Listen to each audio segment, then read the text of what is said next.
So please join me in welcoming the President of the United States of America,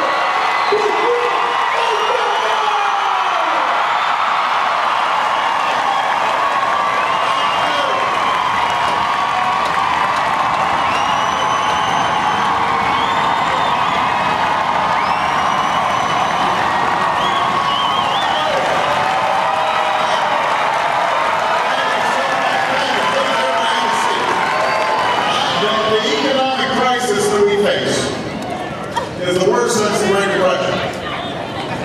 Markets across the globe have become increasingly unstable. Millions of Americans are opening up their 401k statements this week and see that so much of their hard-earned savings has disappeared. It's become a 101k.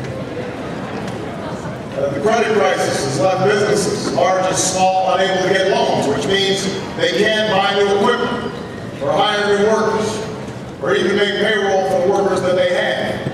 You got auto plants right here in Ohio that have been around for decades, closing their doors or laying off workers who've never known another job in their entire life. 760,000 workers have lost their jobs this year. Unemployment here in Ohio is up 85% over the last 8 years since George Bush took office. It's the highest that it's been in 16 years. You've lost one of every 4 manufacturing jobs.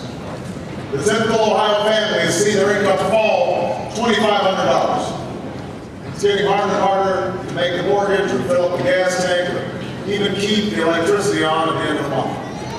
At this rate, the question isn't just, are you better off than you were 4 years ago? It's, are you better off than you were 4 weeks ago?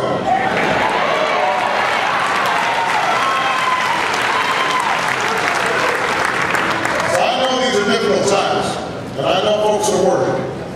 But I also know this, we can steer ourselves out of this crisis because we are the United States of America. We're the country that was faced out of war and depression, great challenges, and great threats. And in each and every moment, we've risen to meet these challenges, not as Democrats, not as Republicans, but as Americans. We still have the most talented, most productive workers of any country on earth.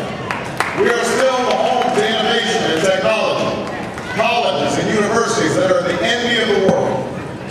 Some of the brightest, biggest ideas in history come from our small businesses, in our garages, in our research facilities. It won't be easy, but there's no reason we can't make this century another American century. But it's going to take a new direction. It will take new leadership in Washington. It will take a real change in the policies and politics of the last 8 years, and that's why I'm running for President of the United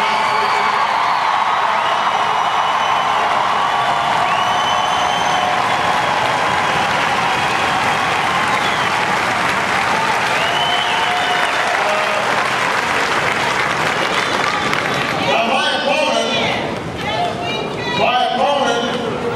has made his choice. Last week, we just need to vote. That's what we need.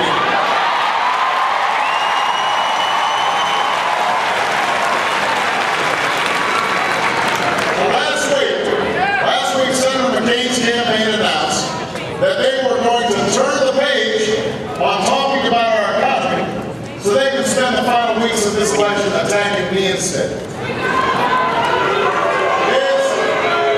His campaign actually said, and I quote, if we keep talking about the economy, we're going to lose. That's what he said. Well, Senator McCain may be worried about losing an election, but I'm worried about you losing your jobs.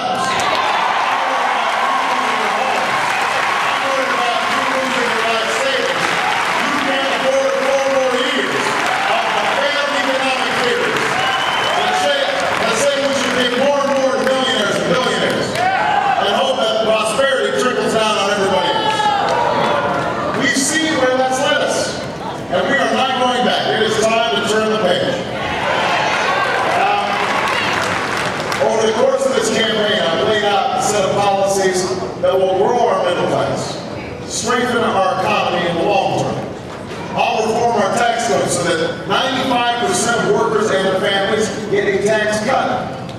I'll eliminate income taxes for seniors making under $50,000 a year. We'll make the tax code fair. I'll bring down the cost of health care for families and businesses. By investing in preventive care, new technology, and giving every American the chance to get the same kind of health insurance that members of Congress give themselves. We'll also save 1 million jobs by creating a jobs and growth fund that can provide money to state and local communities so that they can move forward with projects to rebuild and repair our infrastructure. A lot of these projects for these jobs are at risk right now because of budget shortfalls. But this fund will make sure they continue. So that's point number one. Let's create some jobs right now and put people back to work. Number two, the second part of my rescue plan is to provide some immediate relief to families who are watching their paychecks shrink and their jobs and life savings disappear.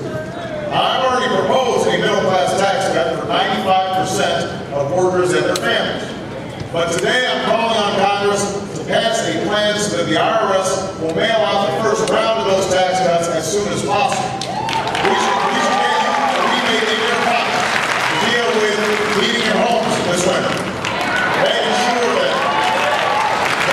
that you can afford the new coat for your child, or maybe even a new computer to help them at school. We should also extend and expand unemployment benefits to those Americans who lost their jobs and are having a tough time out there finding new ones in this new economy.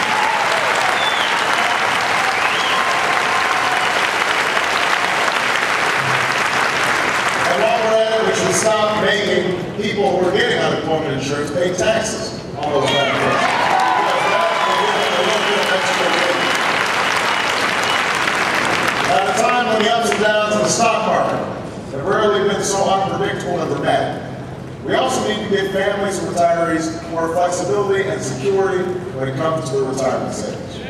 I want to give credit where credit is due. I welcome Senator McCain's proposal to waive the rules that currently force our seniors to withdraw from their 401ks even when the market is bad. I think that's a good idea, but I think we need to do even more. Since so many Americans will be struggling to pay the bills over the next year, I propose that we allow every family to withdraw up to 15% from their IRA or 401k up to a maximum of $10,000 without fine or penalty through 2000.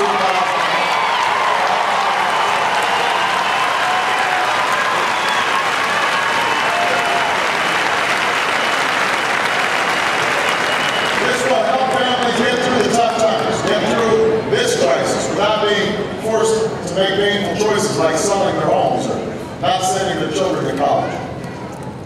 Third part of my rescue plan is to provide relief for homeowners who are watching their home values decline while their property taxes go up. Earlier this year, I pushed for legislation that would help homeowners stay in their homes by working to modify their mortgages.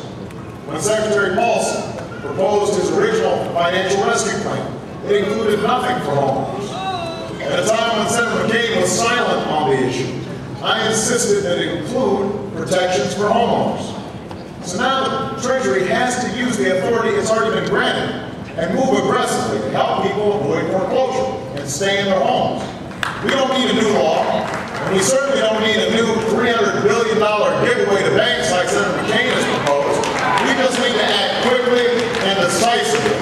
Get people in line to start modifying those mortgages. I've already proposed a mortgage tax credit for struggling homeowners worth 10% of the interest you pay on your mortgage, and we should move quickly to pass it. And we should change the unfair bankruptcy laws that allow judges to write down your mortgage if you own 6 or 7 homes, but not if you only have one. That makes no sense.